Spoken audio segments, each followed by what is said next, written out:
오늘 말씀은 예수를 쫓는 자들라고 이렇게 함께 은혜 받으려고 합니다. 예수를 쫓는 사람들이 많이 있었죠. 여기 그림에 나온 사람들은 12제자입니다만은 12제자를 비롯해서 예수님을 쫓는 많은 사람들이 있었어요. 그래서 그 예수님을 쫓는 사람들이 그렇게 학벌이나 또는 세상적인 지위나 또는 물질적인 풍요함이나 이런 것들이 없어요. 사실은 이 그림을 보면 그런 대로 옷을 제대로 입었어요. 그런데 이렇게 아주 좀 남루한 그 행색이나 이런 모든 것들이 좀 하류층이라고 할까요? 좀 많이 이렇게 낙후된 그런 사람들이 예수를 쫓았어요. 오늘날도 예수님을 믿고 또 예수님을 쫓는 많은 사람들이 있죠. 그래서 우리도 역시 예수님을 쫓는 사람이고 예수님을 따라가는 사람인데 우리가 예수님을 왜 따라가는지, 어떻게 따라가는지, 또 어디까지 따라갈 것인지를 함께 나누는 그런 시간을 갖기를 원합니다. 지난 시간에 우리가 요한복음 1장을 조금 이렇게 말씀을 좀 드리면, 첫 번째는 요한복음 1장에 보면 예수님은 로고스라고 이렇게 말씀해요. 로고스라고 하는 이 만물의 원리와 이치가 되는 당시의 헬라 철학에서 추구해왔던 그런 로고스가 바로 예수님이시다. 그 로고스이신 예수님께서 태초에 계셨는데 그 예수님께서 이 세상에 생명의 빛으로 오셨다 그랬어요. 그래서 생명의 빛으로 오신 그 예수님을 영접하는 사람이 있고 영접하지 않는 사람이 있었어요. 영접하는 사람은 세 번째로 하나님의 자녀가 되는 그런 놀라운 역사가 일어나게 됐습니다. 하나님의 자녀가 된 사람들은 예수님께서 그 안에, 예수님이 영으로 그 사람 안에 거하시고 더 나아가서는 그 사람의 삶 속에 함께 한다라고 그렇게 말하고 있습니다. 더 나아가서 세례 요한이 예수님에 대해서 증거를 하는데 예수님을 뭐라고 말했냐면은 하나님의 어린 양이라.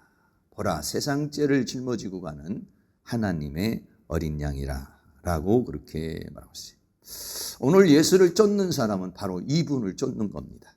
로고스이신 예수님, 생명의 빛이신 예수님, 그 예수님을 영접해서 하나님의 자녀가 된 사람들, 그리고 그 안에 거하시는 예수님, 그리고 내 모든 죄짐을 짊어지고 갈보리 언덕을 올라가서 나 대신 형벌을 받고 죽으신 그 예수님, 그 하나님의 어린 양이죠. 그 하나님의 어린 양을 이제 쫓는 것입니다.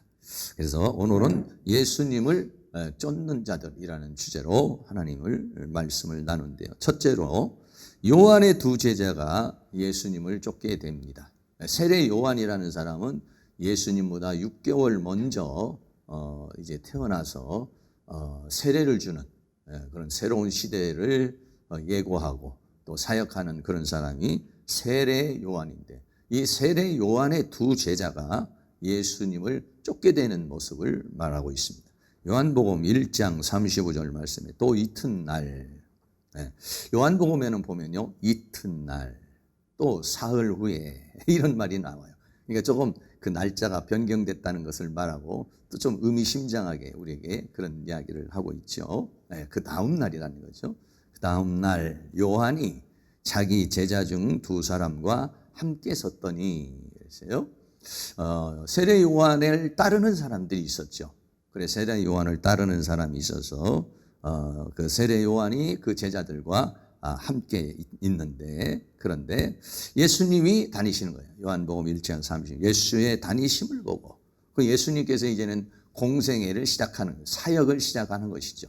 그래서 예수님이 예수님의 다니심을 보고 말하되 보라 하나님의 어린 양이로다 라고 그랬어요. 예수님께서 다니시는 그런 모습을 보고 뭐라고 말했냐면은 세례 요한이 저분은 바로 하나님의 어린 양이다.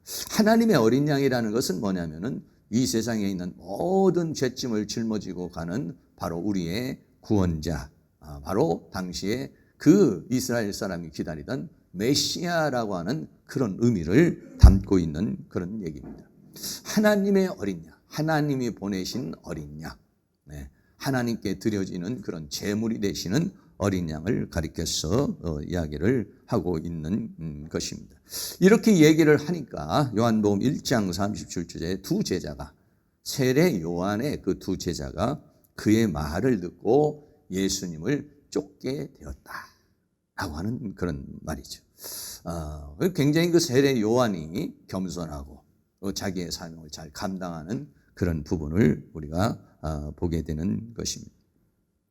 여기에서 두 제자가 그 말을 듣고 예수를 쫓았다. 여기서 쫓는다는 말이요, 헬라어로 아콜류데오라는 그런 말입니다. 이 아콜류데오라는 것은 알파, 연합이라고 하는 의미의 알파와 콜류데오라는 단어가 합성이 돼서 함께 동행하다 또는 제자가 되어서 따르다, 이렇게 말할 때 아콜류데오라는 그런 말을 써요. 그러니까는 그냥 쫓는다고 해서 뒤에서 그냥 어슬렁 이렇게 가는 것이 아니라 함께 가는 거예요. 마음을 맞춰서 또는 생각을 맞춰서 함께 동행하는 것, 또는 아니면 그 제자가 되어서 따라가는 것, 이것이 뭐냐면 아콜류데오라는 그런 말이에요. 어떻게 보면 오늘 우리 예수를 믿는 사람들, 우리 모두는 바로 또 이렇게 어떤 관계이든지 어떤 형태든지 예수님을 만나서 우리가 예수님을 쫓는, 예수님의 말씀을 쫓는 그런 삶을 살고 더 나아가서는 예수님과 함께 동행하는 인생을 살게 되는 것을 보게 되죠. 그래서 이 세례 요한이 세례 요한의 사명이 뭐였냐면 요한복음 1장 23절에 가로되 나는 선지자 이사야의 말과 같이 주의 길을 곧게 하라고. 그러니까 이 주라고 하는 것은 예수님의 그 사역의 길을 곧게 하라고 광야에서 외치는 자의 소리다. 그래서 그 메시지를 전하는 자라는 것이에요. 그래서 메시지를 전하고 결국은 세례 요한이 예수님께로 그 제자들을 보내는 그런 사역을 하고 있는 것을 보게 됩니다. 그러니까 요한복음 1장 38절에 예수님께서 그 두 제자가 오는 것을 보았어요. 예수께서 돌이켜 그 쫓는 것을 보고 아콜류데오, 주님을 쫓는 것을 보고 물었습니다. 너희가 무엇을 구하느냐? 왜 나를 쫓느냐? 왜 나를 쫓느냐? 이렇게 물었습니다. 오늘 사랑하는 성도님들은 무엇 때문에 예수님을 쫓습니까? 무엇 때문에 예수님을 믿습니까? 자기 나름대로 다 어떤 이유가 있어요. 오늘 우리 예배를 참석한 데도 이유가 있고 예수님을 믿는 데도 있고 다 목적이나 가치가 좀 큰 의미에서 볼 때는 같지만은 그러나 좀 구체적으로 생각하면 다 그 따르는 목적이 또는 가치와 의미가 좀 다르다, 이렇게 말할 수 있겠어요. 그러니까 예수님께서 두 제자에게 무엇을 구하느냐?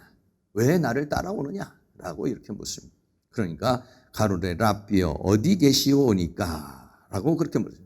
여기서 말하는 랍비라고 하는 말은 뭐냐면 선생님이라 라고 하는 그런 얘기예요. 당시에 어떤 높은 지위에 있는 사람이나 또는 특별히 제자가 스승에게 말할 때 랍비라고 그렇게 말하고 있는 것이죠. 당시의 사람들은 예수님을 가르치는 어떤 선생 정도, 하나님의 어린 양, 메시아, 구세주이시지만은 또 하나님 자신이지만은 그 본체를 좀 더 분명하게 알지 못하는, 그냥 이렇게 가르침을 받는 랍비라는 정도로 이렇게 생각하고 있죠. 랍비여 어디 계시오니까. 조금 말이 좀 이상하죠. 어디 계십니까? 계시옵니까? 이렇게 말해요. 우리가 창세기에서 보면은요, 하나님께서 아담에게 뭐라고 말하냐면 죄를 짓고 난 다음에 내가 어디 있느냐 이렇게 물어요. 어디 있는지를 몰라서 묻는 게 아니라 지금 네가 어떠한 상태에서 왜 그런 모습으로 있느냐 이걸 물어보는 것이죠. 그런 관용어가 이게 랍비여 어디 계시오니까 라고 하는 그런 얘기입니다. 다시 말하면 랍비, 다시 말하면 예수님은 어디서 왔고 어디에 속한 분이시고 어떤 분이십니까? 라고 하는 것을 좀 알고 싶다, 이런 의미예요. 랍비여 어디 계시나이까? 이런 말은 바로 랍비는 어디에서 오셨고 어디에 속하신 분이고 어떤 분이십니까? 라고 하는 것을 지금 물어보는 그런 이야기가 되는 것이죠. 그러니까 예수님이 뭐라고 말하냐면 요한복음 1장 39절에 예수께서 가라사대 와봐라. 뭐 내가 이렇다 저렇다 예수님이 이렇게 얘기를 해주는 것이 아니라 와서 한번 봐라. 와서 한번 보고 그리고 내가 누군지 또 내가 무엇을 말하는지 라고 하는 것을 네가 또 무엇을 추구해야 될 것인지 이것을 깨달으라. 그러므로 저희가 가서 계신 데를 보고 그러니까 가서 보고 이런 얘기죠. 가서 보고. 그래요. 우리가 예수님은요 이렇게 예수님은 그냥 우리가 그냥 뭘로 듣는 것이 아니라 와서 본다라고 하는 것은 예수님과 어떤 관계를 가지면서 또 어떠한 것들을 실제적으로 체험하는 것을 말하고 있죠. 그 계신 데를 보고 그날 함께 거하니 때가 제 10시쯤 되었더라. 또 요한복음에서 이렇게 시간을 또 말할 때가 있어요. 제 10시라고 하는 것은 우리나라하고 이스라엘은 한 6시간 정도 차이가 나니까 10시라고 그러면 오후 4시가 될 수 있고 당시에 로마 표기급으로 생각하면 오전 10시가 될 수도 있겠고 이렇습니다. 그러니까는 좀 더 그 시점을 이렇게 참 얘기를 해주는 거예요. 와서 보고 그 주님과 함께하는 그런 시간을 좀 디테일하게 또 실제적인 사건으로 이렇게 이야기를 하고 있는 모습을 보고 있습니다. 그래서 요한복음 1장 40절에는 요한의 말을 듣고 세례 요한의 말을 듣고 예수를 쫓는 두 사람 중에 하나는 시몬 베드로의 형제 안드레라고 이렇게 표현하고 있어요. 그래서 안드레 그 한 사람은 또 누구였을까? 학자들은 생각할 때 우리가 지금 보고 있는 책이 지금 요한복음이잖아요. 그래서 사도 요한이었을 것이다 라고 그래요. 왜냐하면 요한이 자기를 잘 표현하지를 않아요. 자기를 이렇게 감추는 모습을 봐요. 그래서 두 사람인데 시몬 베드로의 형제 안드레라고 하는 사람이 바로 먼저 세례 요한의 제자였다가 안드레가 세례 요한의 제자였다가 그리고 세례 요한에 의해서 예수님께로 온 사람.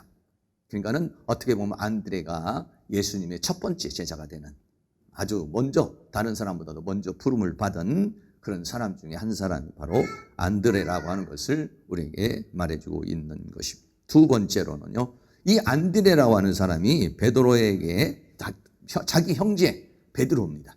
형제에게 가가지고 이제 예수님을 증거를 하는 거예요. 요한복음 1장 41절 말씀에 그가 먼저 자기 형제 그가 먼저 그러니까 자기가 메시아를 만나고 난 다음에 이런 얘기죠.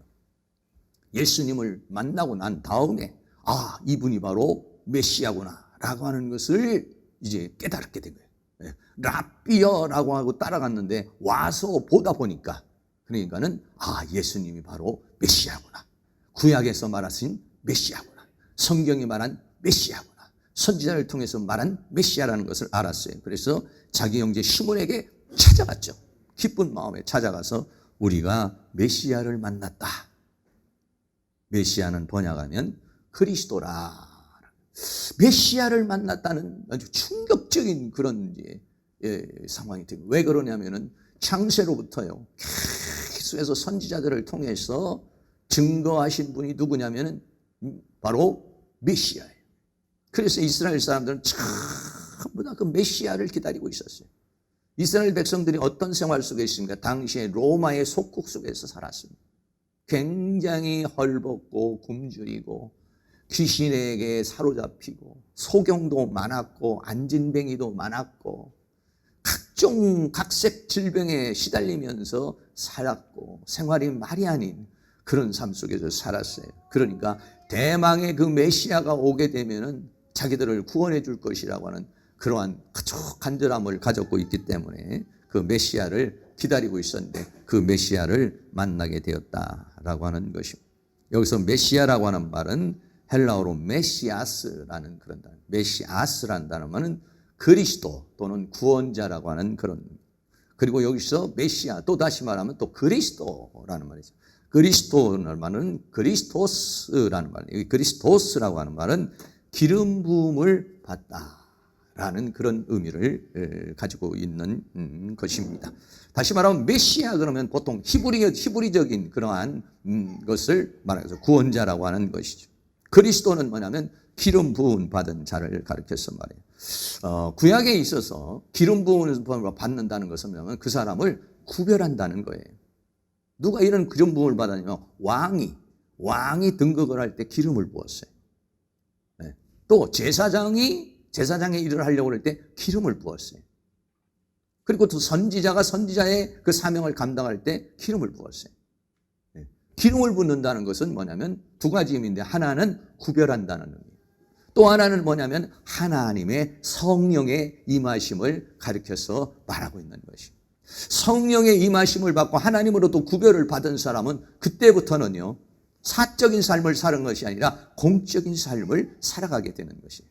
그래서 예수님이라고 하는 이름은 좀 사적인 이름이라고 한다면, 그리스도라고 하는 이름은 공적인 이름이죠. 그래서 예수님을 그냥 예수님이라고도 하고, 또 어떨 때는 그리스도라고도 하고, 또 어떨 때는 예수 그리스도라고 이렇게 말해요. 그러니까 예수라고 하는 이름은 죄에서 구원할 자라, 이런 의미고, 그리스도라고 하는 것은 그 사역을 위한 기름 부음을 받은 자다, 또 그 기름 부음의 사역을 하는 자다라고 하는 그런 의미를 가지고 있어요.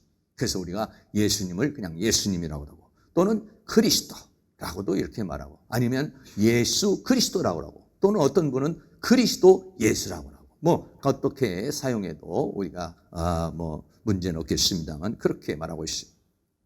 여기서 기름 부으심을 받는다라고 하는 것은 메시아를 말하는 건데, 이사야서 6장 61장 1절 말씀인데요. 우리 다 같이 읽겠습니다.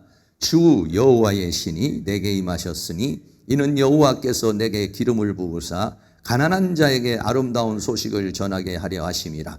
나를 보내사 마음에 상한 자를 고치며 포로된 자에게 자유를, 갇힌 자에게 노임을 전파하며. 이 말씀은 뭐냐면은 메시아가 오면 그 메시아에 대한 예언을 이사야 선지자가 한 것입니다.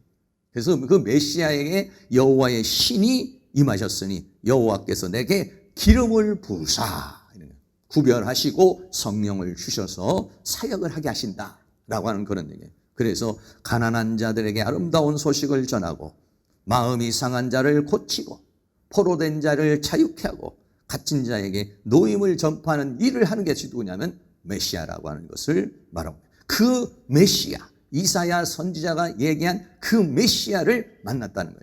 메시아에 대한 예언이요, 다니엘서 9장 24절에도 있는데 우리 같이 한번 읽습니다. 내 백성과 내 거룩한 성을 위하여 70일에로 기한을 정하였나니 허물이 마치며 죄가 끝나며 죄악이 영속되며 영원한 의가 드러나며 이상과 예언이 응하며 또 지극히 거룩한 자가 기름 부음을 받으리라. 지극히 거룩한 자가 기름 부음을 받는 것은 예수 그리스도께서 세례를 받을 때에 비둘기와 같이 성령이 임하시고, 이는 내 사랑하는 아들이요 내 기뻐하는 자라. 그래서 성령의 기름을 부음을 받고 그리고 사역을 하는 것을 다니엘서에서 예언한 것을 가리켜서 말하고 있는 것입니다. 바로 이 구약에서 이야기한 그 메시아, 그렇게 이스라엘 민족이 기다리던 그 메시아를 만나게 된 거예요. 여기서 만났다는 말은 유리소코라는 그런 단어입니다. 유리소코라고 하는 말은 만나다라고 하는 보다는 찾다, 발견하다, 이런 말이에요. 구하라 그리하면 얻을 것이요, 찾으라 그러면 찾을 것이요 할 때 찾으라 그러면 찾는다는 말이 뭐냐면 유리소코라고 하는 거예요. 그냥 이렇게 구하는 것이 아니라 찾아 나서서 찾는 것을 발견하는 것, 찾아서 만나는 것.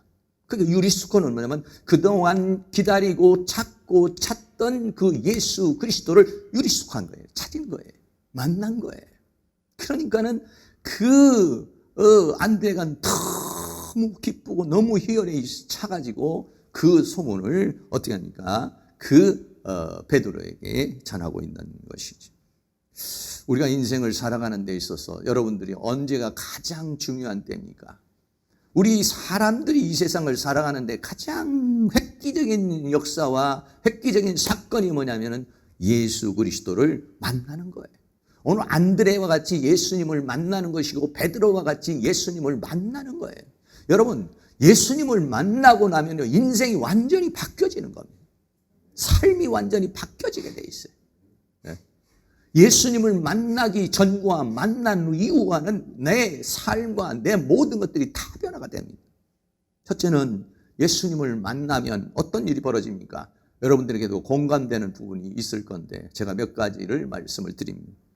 창조자요, 주관자요, 완성자요, 구원자에는 하나님을 만나는 거예요. 이 모든 만물의 창조자요, 이 모든 세계를 주관하시는 분이요, 그리고 이 모든 세계를 완성하시고 구원하시는 그 하나님을 만나는 것.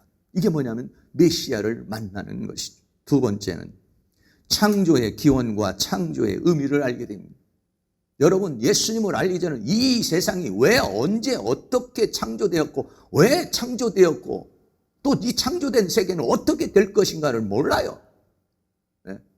여러 그냥 학자들에 의해서 그냥 어떤 자연의 이치에 의해서 그냥 이렇게 만들어진 것이고 또 무슨 진화론에 의해서 어떻게 그냥 사람이 된 것이고, 만물이 어떻게 창조가 됐는지, 인간이 어떻게 창조되었는지 몰라요.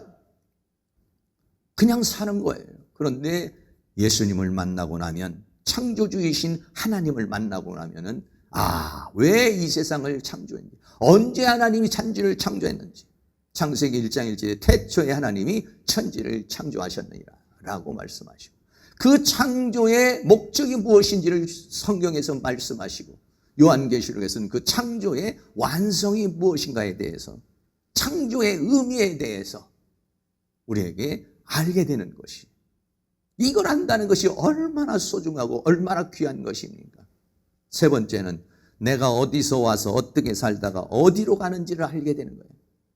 예수를 믿기 전에는요, 내가 뭔지를 몰라. 내가 어디서 와서 어떻게 살고 어떻게 갔는데, 저도요, 예수님을 잘 모를 때는 어떻게 했냐면 그냥 짧고 굵게 내가 원하는 대로 그냥 바라는 대로 목적을 세우고 목표를 세우고 이렇게 살았어요. 그 나의 나름대로 어떤 목적을 가지고 목표를 가지고 살았어요. 왜? 내가 어디서 왔는지 생각해보지 않았어요. 내가 어떻게 살아가는지 생각해보질 일이 별로 없었어요. 내가 그리고 어디로, 죽음 이후에는 어디로 가는지 이거에 대해서도 별 생각을 해보지 못했어요. 그냥 사니까 사는 거였어요. 그런데 예수님을 알고 나니까 내가 하나님으로부터 왔다가 하나님과 함께 살다가 다시 육체를 벗고 하나님께 돌아간다는 사실을 알게 된 것이지. 다시 말하면 인간의 정체성을 알게, 나를 알게 된 거예요.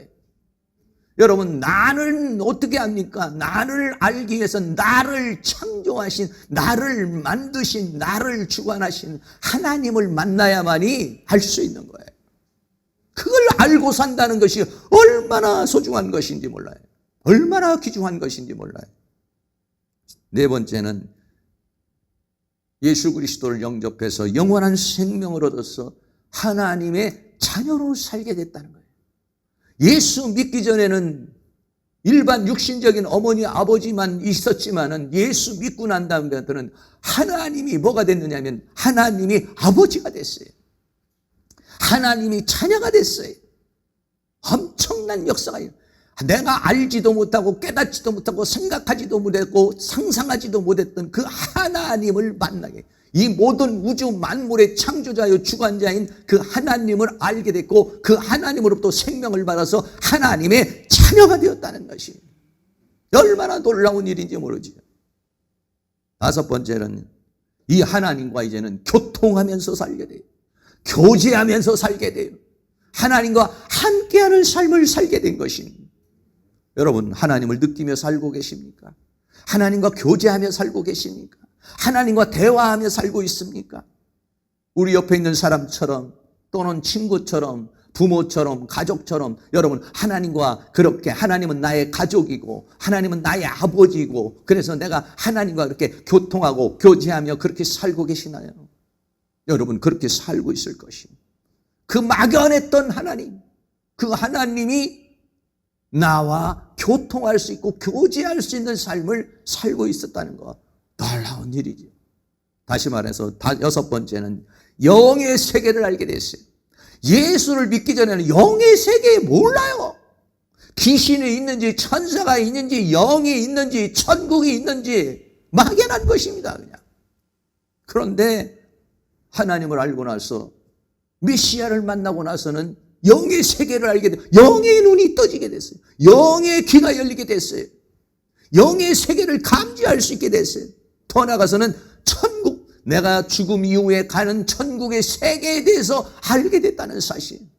이거는요, 누구에게나 공개되는 것이 아니라 예수를 믿어야, 하나님을 만나야 그 세계를 알 수 있는 것인데, 그런 축복이 우리에게 주어졌다는 것입니다. 마지막으로는 삶의 목적과 가치와 의미가 달라져 버렸어요. 왜? 내가 모르던 거 알았어요. 보이지 않던 걸 보게 됐어요. 알지 못했던 걸 알게 됐어요. 천국의 세계를 알게 됐어요. 영의 세계를 알게 됐어요. 하나님의 세계를 알게 됐어요. 내가 어디서 왔다가 어떻게 살다가 어떻게 갈 것인지, 천국이 있고 지옥이 있다는 사실을 알게 됐어요. 그러니까 삶의 목적이 달라졌어요. 옛날에는 짧고 굵게 이렇게 살았는데 그것이 아니었어요. 목적이 달라졌어요. 삶의 의미가 달라졌어요. 삶의 목적이 달라졌어요. 나 인간의 정체성이 완전히 달라지게 된 것이에요. 여러분도 이런 제가 말씀을 드리는 것들이 공감이 가시는 분도 있고 어떤 분은 공감이 안 가시는 분도 있을 거고, 이외에도 수십 많은 일들이 우리에게 일어났죠. 저는 그래서 가끔 가다가도 내가 예수를 안 믿었다면 어떻게 살고 있을까?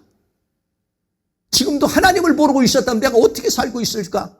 그냥 이 세상의 풍조에 흠물려서 그냥 이 육신의 욕망에 따라서 자기 나름대로 목적을 세우고 이리 치고 저리 치며 세상의 풍파 속에 살았을 것인데, 그런데 내가 이 인생의 의미가 무엇인지 목적이 무엇인지를 알고 살게 됐다는 사실이에요. 여기에 대해서 참 감사하게 생각해요. 그 메시아를 만났다는 것이. 사랑하는 모든 성도님, 그 주님을 더 깊이 만날 수 있는 은혜가 있기를 주의 이름으로 축원합니다. 그래서요, 새로운 존재가 됐고 새로운 삶이 시작이 된 것입니다. 고린도후서 5장 17절 말씀 같이 한번 있습니다. 그런즉 누구든지 그리스도 안에 있으면 새로운 피조물이라. 이전 것은 지나갔으니 보라 새 것이 되었도다. 그리스도 안에 있다는 것은 예수를 믿게 되고 예수님을 쫓게 되는 것을 그리스도 안에 있게 됐다는 것이에요. 이런 사람은 이제 새로운 인생이 된 거예요. 새로운 존재가 된 거예요. 새로운 삶이 된 것이에요. 예수를 믿기 전과 예수를 믿던 이후, 예수님을 만나기 전과 만난 이후, 이것은 완전히 다른 그런 세계가 된 것이죠. 성경에 보면 베드로라는 사람이 뭐냐면 어부였어요. 어부였는데 베드로가 뭘로 바뀌었습니까? 사람 낚는 어부, 고기 잡는 어부가 아니라 사람 낚는 어부. 사람을 낚는다는 것은 뭐냐면 사람에게 복음을 전해서 예수 믿어 구원받게 하는 것을 사람 낚는 어부라고 말해요. 마태복음 4장 19절 말씀 같이 있습니다.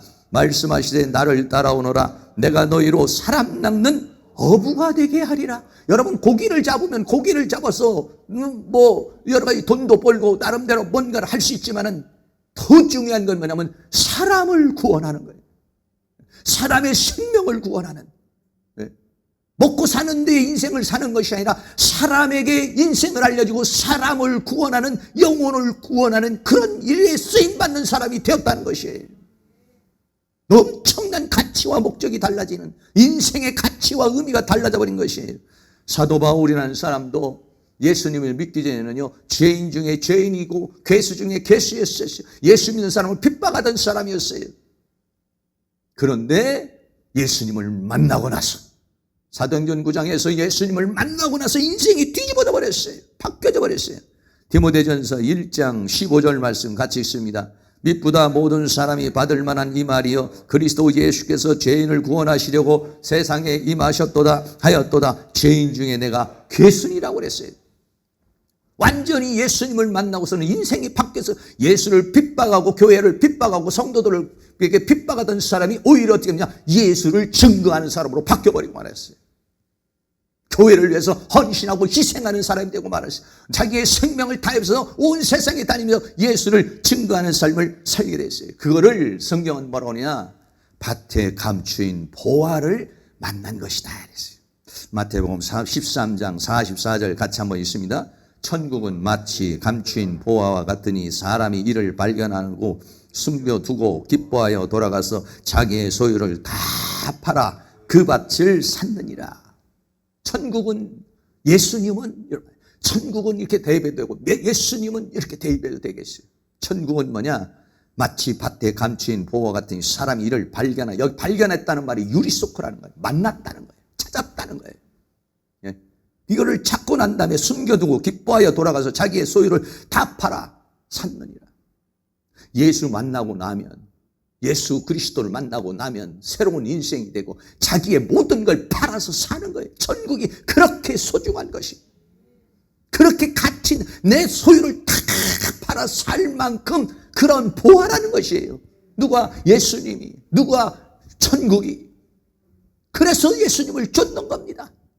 자기 소유를 다 팔아 자기의 인생을 다 걸어, 자기의 목숨을 다 걸어, 자기의 청춘을 다 걸어서 살만한 가치가 있는 것, 이것이 뭐냐면 천국은 그런 것이다. 그러면 그렇게 하지 않는 사람은 아직 천국의 가치를 모른다는 거예요. 천국을 발견하지, 유리스코를 못했어. 만나지를 못했어. 예수를 만나지를 못했어. 하나님의 세계를 더 체험하지를 못하였어. 그런 사람은 그렇게 할 수 있는 것이 안 되죠.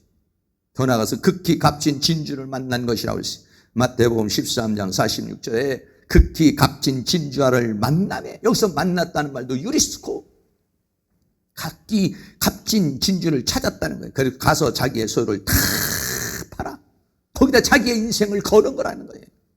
그래서 예수를 쫓는 것이다 라고 하는 것입니다. 만난다는 것, 여러분의 만남이 실제적인 만남, 인격적인 만남, 매일 같은 만남, 함께하는 만남, 더 깊은 만남 될 수 있기를 주의 이름으로 축원합니다. 요한복음 1장 42절 말씀에 데리고 시몬 베드로를, 그래서 내가 예수를 만났다, 메시아를 만났다고 시몬 베드로를 데리고 예수께로 오니 예수께서 보시고 가라사대 내가 요한의 아들 시몬이니 장차 게바라 하리라 하시니라. 게바는 번역하면 베드로라 라고 그랬어요. 베드로를 뚫어보시고 예수님께서 보시고 이 베드로를 알게 됐어요. 베드로는 원래 이름이 뭐냐면 시몬이라는 사람. 이 시몬이라는 사람은 이스라엘 12지파 중에서 한 사람이 시몬이에요. 시몬이라는 사람은 창세기 34장 25절에 보면은 이 칼을 쓰는 사람이고, 그리고 아주 난폭한 그런 사람이에요. 창세기 34장 25절에 제3일에 미쳐 그들이 고통할 때에 야곱의 두 아들 디나의 오라비 시몬과 레이가 각기 칼을 가지고 가서 부지중에 성을 엄습하여 그 모든 남자를 죽이는 아주 과격한 사람이 누구냐면 이 시몬이에요. 이 시몬이라는 말이 시몬이라는 그런 사람이었다는 거예요. 베드로가 예수를 믿기 전에 아주 가격하고 아주 다혈질적인 그런 사람이었어요. 그런데 예수님이 뭐라냐, 네가 이제 요한아 네가 시몬이지만은 네가 이제는 뭐가 되느냐, 베드로가 될 것이다. 베드로라는 말이 뭐냐면 페트로스라는 말이에요. 페트로스라는 말이 뭐냐면 반석이라는 말이에요. 그게 마태복음 16장 17절에서 말하고 있습니다. 마태복음 16장 17절에 예수께서 대답하여 가로되 바요나 시몬아 내가 복이 있도다. 이를 내게 알게 하니는 혈육이 아니요 하늘에 계신 내 아버지시니라. 마태복음 16장 18절에 또 내가 내게 이르노니 너는 베드로라. 페트로라. 이제 너는 이제 시몬이 아니야. 그렇게 과격하고 육적으로 행동하는 사람이 아니야. 너는 이제는 베드로야. 다른 존재가 되었어. 내가 이 반석 위에, 이 반석이라는 페트로스라는 말, 이 돌 위에, 베드로 위에 내 교회를 세우리라. 베드로의 그 신앙 고백 위에, 그 베드로의 그 믿음 위에 내 교회를 세우리니 음부의 권세가 이기지 못하리라고 마태복음 16장에서 말한 대로 예수님께서 베드로를 처음 보시고 이제는 네가 시몬이 아니라 베드로가 될 것이다, 게바가 될 것이다 이렇게 말한 것처럼 그렇게 베드로가 바뀌어버리는, 인생이 바뀌어버리는 놀라운 역사가 일어나게 된 것입니다. 마지막으로 세 번째, 예수님을 쫓는 사람들, 예수님을 만난 사람들이 예수님을 쫓습니다. 첫째는 아까 말한 대로 베드로와 안드레입니다. 마태복음 4장 18절 말씀 같이 읽습니다. 갈릴리 해변에 다니시다가 두 형제 곧 베드로라는 시몬과 그의 형제 안드레가 바다에서 그물 던지는 것을 보시니 저희는 어부로서 고기를 잡고 있었어요. 그때 마태복음 4장 19절입니다. 말씀하시되 나를 따라오너라. 내가 너희를 사람 낚는 어부가 되게 하리라 하시니 저희가 곧 그물을 버려두고 예수를 쫓으니라. 베드로와 안드레가 이제 예수님을 쫓습니다. 또 야고보와 요한, 예수님의 제자죠. 마태복음 4장 21절입니다. 거기서 더 가시다가 다른 두 형제 곧 세베대의 아들 야고보와 그의 형제 요한이 그 붙인 세베대와 한 가지로 배에서 구물 깁는 것을 보시고 부르시니, 이 사람들이 거의 그 갈릴리라고 하는 그 바다에서 고기를 잡고 있는 어부들이에요. 야고보와 요한이 그물 깁는 것을 보고 계시고, 마태복음 4장 22절에 저희가 곧 배와 부친을 버려두고 예수를 쫓으니라 그랬어요. 또 마태복음을 기록한 세리 마태도 마찬가지예요. 마태복음 9장 9절 같이 있습니다. 예수께서 거기서 떠나 지나가시다가 마태라 하는 사람이 세관에 앉은 것을 보시고 이르시되 나를 쫓으라 하시니 일어나 쫓으니라. 그분 외에도 수많은 허다한 무리가 쫓았어요. 마태복음 4장 25절입니다. 갈릴리와 데가볼리와 예루살렘과 유대와 요단강 건너편에서 허다한 무리가 쫓았어요. 그 쫓는 사람들은 자기 나름대로 각기 이유가 있겠지만은 예수님을 쫓는 수많은 사람들이 있어요. 다른 제자가 이렇게 얘기합니다.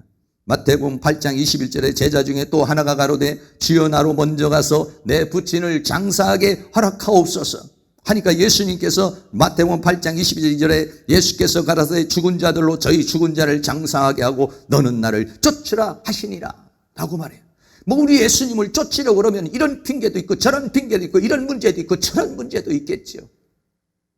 여러 가지 문제가 있겠지만은 예수님 뭐라고 하냐, 죽은 자들은 죽은 자에게 장사하게 하고 너는 나를 쫓으라 라고 그렇게 말씀하고 있는 것입니다. 예수님을 만난 부자 청년이 있습니다. 예수님을 만난 부자 청년이 아주 부자이고 율법적으로도 흠이 없는 그런 사람이었어요. 그 예수님이 말합니다. 마태복음 19장 21절에 예수께서 가라사대 내가 온전하고자 할진대 가서 내 소유를 팔아 가난한 자들을 주라. 그리하면 하늘에서 보화가 내게 있으리라. 그리고 와서 나를 쫓으라 했어요. 내 소유를 팔아서 가난한 사람에게 나눠주고 그리고 와서 나를 쫓으라. 그랬더니 어떻게 됐습니까? 마태복음 19장 22절에 청년이 재물이 많아요. 재물이 많아서 그걸 다 나눠줄 수가 없어요. 그래서 이 말씀을 듣고 근심하며 가니라. 어떤 사람은 고기를 잡고 있다가 예수님 부르니까 쫓아나오고, 세리마태도 세관에서 일하고 있는데 쫓으라니까 쫓아서 나오는 사람이 있고, 어떤 사람은 이 부자와 같은 그런 사람은 또 근심하여 예수님을 쫓지 못하는 모습을 보게 돼요. 그래서 예수님께서 이렇게 말합니다. 예수님을 쫓아오려면 자기를 부인하고 십자가를 지고 나를 쫓으라고 말합니다.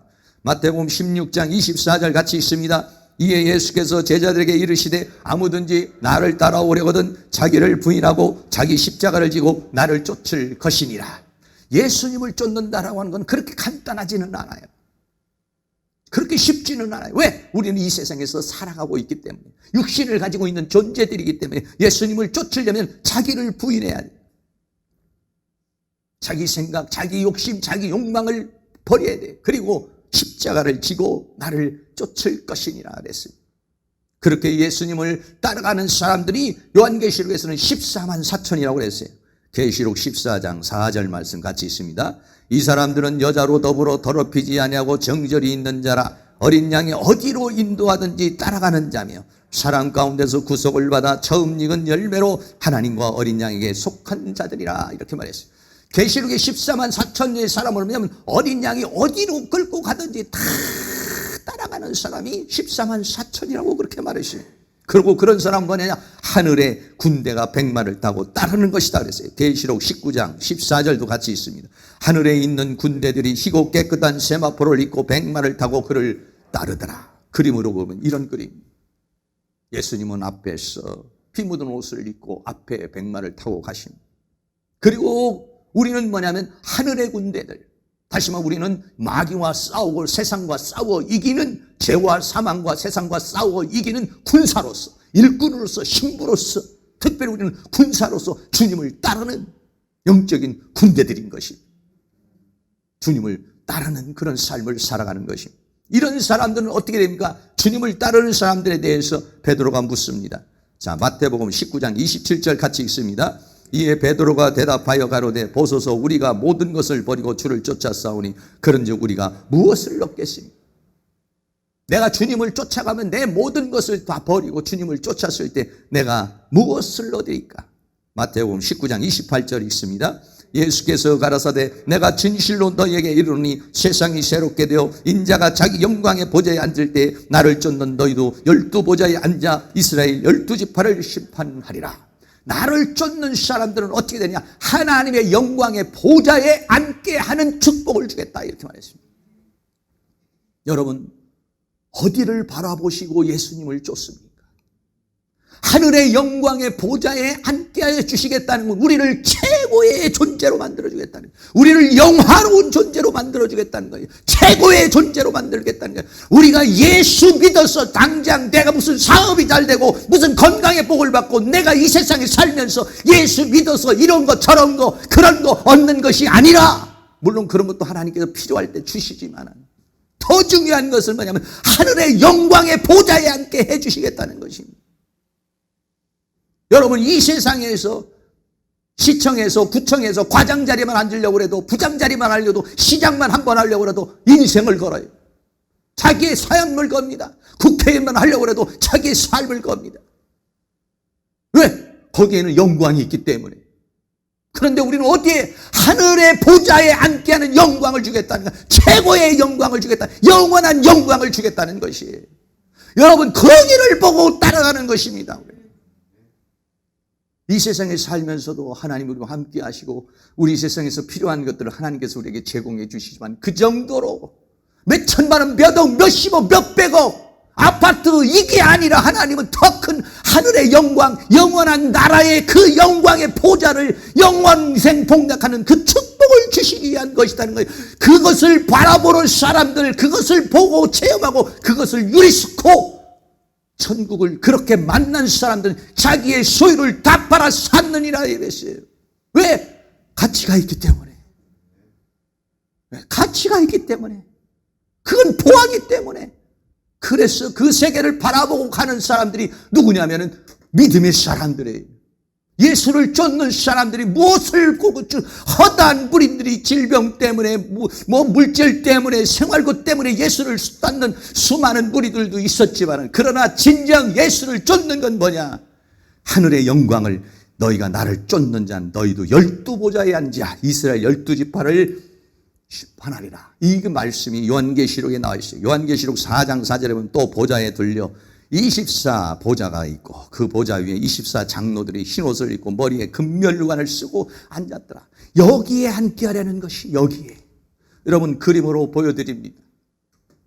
여러분, 가운데는 영광의 하나님의 보좌입니다. 하늘의 세계예요. 실제의 세계, 영의 세계입니다. 영원한 세계예요. 그 하나님의 영광의 세계에 감히 우리가 눈으로 볼 수 없는 태양보다도 더 찬란한 그러한 빛에 계신 그 하나님의 영광의 보좌의 양 사이드에 24보좌가 있어요. 그 보좌에 앉게 하겠다는 거예요. 24보좌로 해서 24명만 딱 앉게 한다는 것이 아니라 그런 보좌에 앉는다는 것은 뭐냐면 영광의 보좌요. 그 보좌는 뭐냐? 왕이 되는 것이에요. 우리를 최고의 존재로 만들려요. 우리는 이 세상에서 잘 먹고 잘 입고 잘 살고 당장 필요한 것들을 위해서 예수 믿고 기도도 하고 하나님을 쫓아가지만은, 그러나 하나님이 정작 우리에게 주시려고 하는 것은 이 영광의 보좌에 앉게 하는 것을 주시려는 것이에요. 거기까지 여러분 쫓아가시고 거기까지 도달할 수 있기를 주의 이름으로 축원합니다. 결론입니다. 요한의 제자가 예수님을 쫓았습니다. 그 중에 한 사람이 안드레인데, 안드레가 뭐라고 합니다. 내가 메시아 그리스도를 만났다. 유리스코 만났다. 찾았다. 그래서 그 베드로에게 그것을 증거하고, 그리고 수많은 사람들이 예수님을 쫓는 모습이. 여러분, 예수님을 만나고 쫓습니까? 유리스코 했습니까? 얼마나 더 깊이, 얼마나 정말 사실적으로 만났을까요? 눈이 열리고 귀가 열리고 입술이 열려서 여러분들이 감추인 보화를 더 깊이 충만하게 만나서 힘있게 쫓아가서 영광의 보좌에까지 이르기를 주의 이름으로 축원합니다. 오늘 말씀을 다 같이 생각하며 사명, 주님이 홀로 가신 그 길 나도 따라가오, 다 같이 찬양 드리도록 하겠습니다.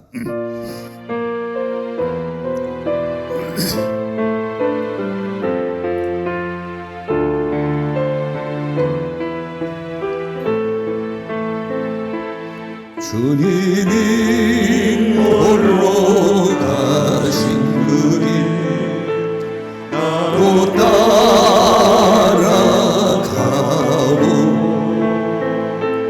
모든 물과 피를 흘리신 그 길을 나도 가오, 험한 산도 나는 괜찮소, 바다 끝이라도 나는 괜찮소, 죽어가는 저들을 위해 나를 버리길 바라오, 아버지 나를 보내주오, 나는 달려가겠소,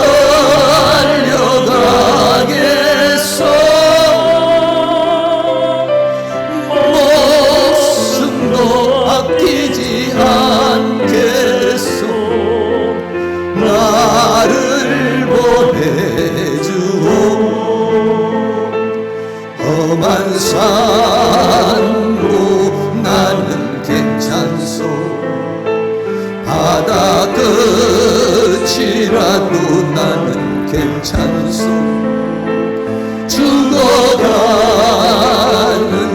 저들을 위해 나를 버리길 바라오, 아버지 나를 보내주오, 나를 보내주오, 나는 달려가겠소,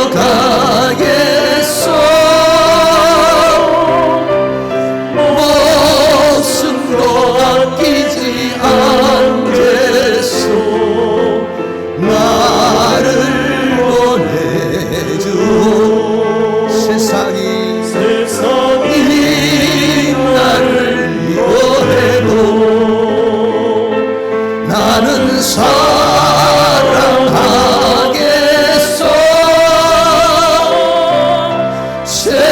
세상을 구원할 십자가 나도 따라가오, 생명을 버리면서까지 나를 사랑한 당신, 이 작은 나를 받아주오,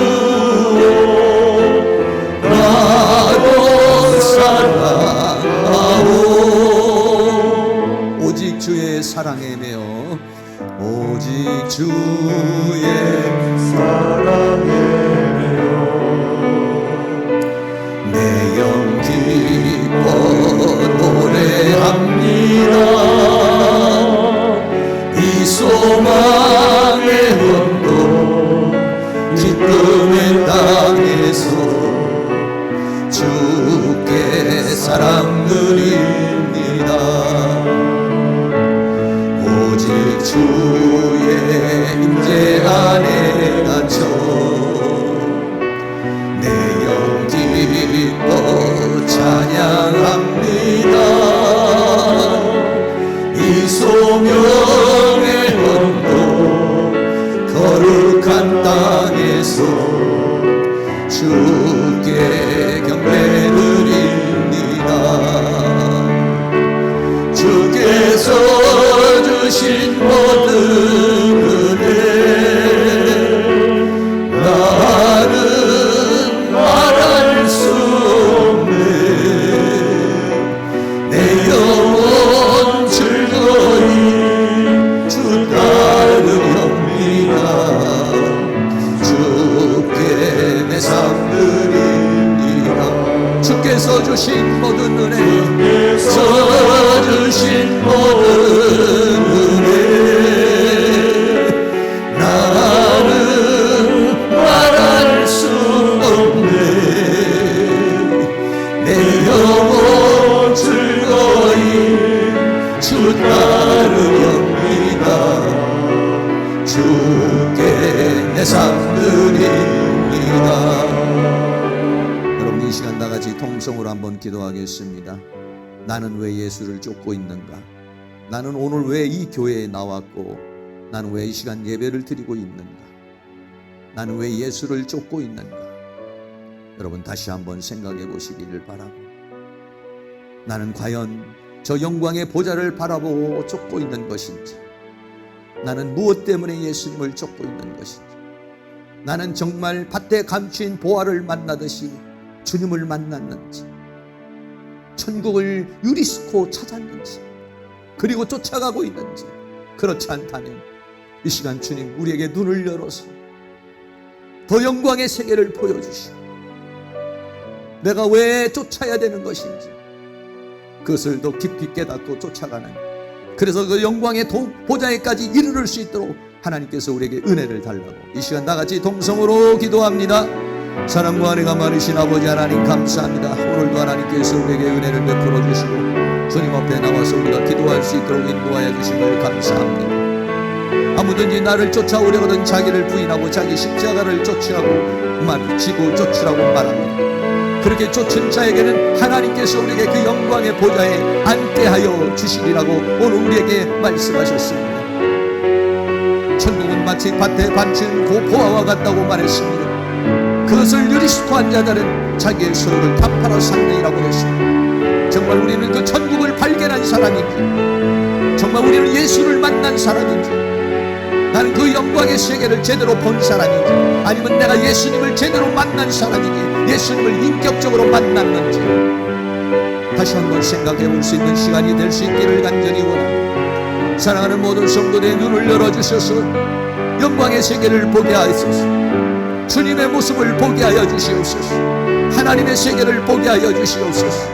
주님을 유리스코하게 하여 주시옵소서. 그리고 주님을 쫓는 저희들이 되어줄 수 있도록 은혜와 사랑으로 인도해 주시기를 간절히 원합니다. 저 편대를 향해서, 목적을 향해서, 하나님 부르신 부름의 상을 향해서 힘있게 달려갈 수 있는 저희들의 삶이 되어줄 수 있도록 하나님 도와주시고 인도해 주시기를 원합니다. 수많은 사람들이 예수님을 쫓고 있습니다. 수많은 사람들이 교회에 나오고 있습니다. 내가 왜 예수를 믿고 있는지, 왜 예수를 쫓고 있는지 다시 한번 더 깊이 생각할 수 있도록 하나님 도와주시옵시고, 눈을 열어주시고 귀를 열어주시고 입술을 열어서 밭에 감추인 보화인 천국을 유리속하게 하여 주옵소서. 천국을 만나게 하여 주옵소서. 주님을 만나게 하여 주시옵소서. 주님을 체험하게 하여 주시옵소서. 주님을 만나게 하여 주시옵소서. 눈을 열어 주시옵소서. 눈을 열어 주시옵소서. 귀를 열어 주시옵소서. 진리를 듣게 하여 주시옵소서. 마음을 열어서 깨닫게 하여 주시옵소서. 주님을 참되게 만나게 하여 주시옵소서. 그리고 주님을 쫓는 저희들이 되어서 그 영광의 보좌에까지 이르를 수 있는 은혜의 역사가 있도록 주께서 큰 능력의 손길로 역사해 주시며 주의 권능으로 함께해 주시기를 간절히 원합니다. 주님 도우시고 인도하여 주시옵소서. 사랑과 은혜가 많으신 아버지, 정말 우리는 주님을 만난 사람인지, 주님을 만났으면 어떻게 만났는지 다시 한번 그 주님, 천국은 마치 밭에 감춘 보화와 같다고 말합니다. 그것을 유리스코한 자는 자기의 소유를 다 팔아 샀다고 그렇게 말하고 있습니다. 난 오늘 주님을 쫓으면서 그렇게 쫓고 있는지요. 아무든지 나를 쫓아오려면 자기를 부인하고 자기 십자가를 지고 쫓으라고 말합니다. 그 쫓음의 결과는 그 영광의 보좌에 우리를 앉게 하여 최고의 존재로, 왕으로, 하늘의 모든 것으로 우리에게 주시기를 원하시는 주님, 이 세상만 바라보지 않고 그 영광의 세계를 바라보며 쫓아갈 수 있는 눈을 열어 주시옵소서. 우리의 눈을 열어서 영광의 세계를 보게 하여 주시옵소서. 우리의 귀를 열어서 진리를 듣게 하여 주시옵소서. 우리의 마음을 열어서 깨닫게 하여 주셔서 하나님의 말씀이 30배, 60배, 100배의 결실을 맺을 수 있도록 성령이여 임하여 주시옵소서. 이 시간 성령의 기름을 부어 주시옵소서. 성령의 기름을 부어 주시옵소서. 주님 주시는 힘과 능력으로서 이 죄와 사망과 세상과 사단을 이기고 승리하며 하나님 주시는 은혜와 사랑 가운데서 승리하는 복된 삶을 살아갈 수 있도록 은혜 베풀어 주시옵소서. 예수 그리스도의 이름으로 기도하옵나이다. 아멘. 오늘 우리 교회에 방문해 주신 분이 계십니다. 우리 김용배 성도님, 우리 자리에 한번 일어나 주시기 바라고 있고요. 여러분 박수 한번 힘있게 한번 해주시기 바랍니다. 네, 하나님의 은혜와 축복이 늘 함께하기를 축복합니다. 우리 다 같이 자리에 일어나셔서 찬송가 360장을 드리겠습니다. 예수 나를 오래하네 드립니다.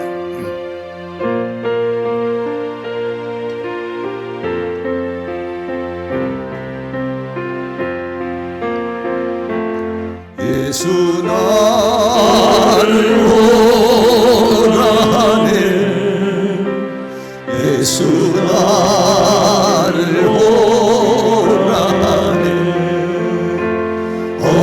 어디든지 저를 따라 주와 같이 가려네 주의 인도하심 따라 주의 인도하심 따라 어디든지 저를 따라 주와 같이 가려네 겟세마네 동산까지 주와 함께 가려 하네 그 땀 흘린 동산까지 주와 함께 가려네 주의 인도하심 따라 주의 인도하심 따라 어디든지 저를 따라 주와 같이 가려네 심판하실 자리까지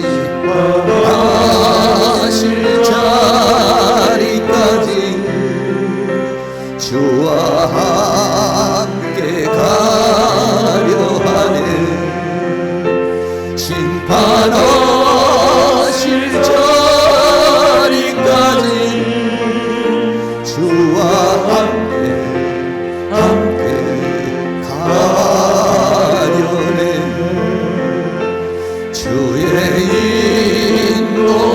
인도하심 따라 주의 인도하심 따라 어디든지 저를 따라 주와 같이 가려 주가 크신 은혜 내려 크신 은혜 내려 나를 항상 돌아보고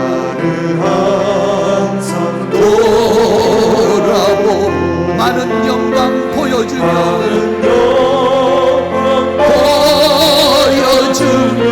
나와 함께